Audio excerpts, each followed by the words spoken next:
Today I'm going to show you guys how to get the Golden Vow Spirit Ash in Elden Ring. So to get this, you are looking at this horse here.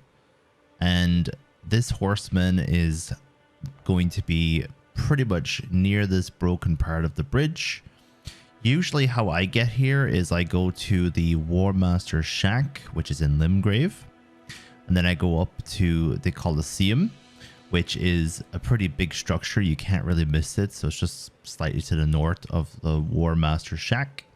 And then you start going around the side of the Colosseum and then underneath the bridge. And then up you will find the horseman. So let's go kill him and get this Spirit Ash. I'm specifically telling you that this is the Spirit Ash because there is also a Golden Vow spell that you can do, but you get that much later in the game. Now, I'm a little bit overpowered. As you can see, this guy is not as easy as I just made it look there. So there's the Golden Vow, Ash of War. To be clear, I called it a Spirit Ash a couple of times, but it's actually an Ash of War and not a Spirit Ash. We're going to go to Ashes of War. We're going to go to our katana. And we're going to add the Golden Vow to our sword. And it doesn't change our scaling compared to the Sacred Blade, which we were using. Unfortunately, it's not as good for Dex as the other like bleed-based Ashes of War.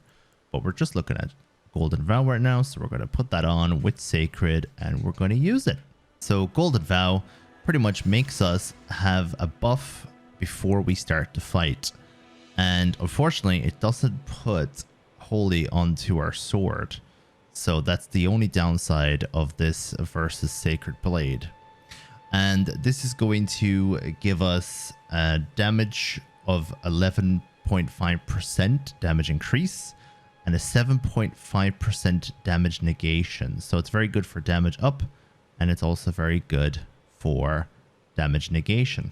The buff lasts 45 seconds, which is usually enough time to get the beginning of a fight done. And as you can see, it's using about half of my current mana, or my FP, which is a 40 mana cost. Honestly, one of the best ways of using this Ash of War is to put it onto your character using one of your blades.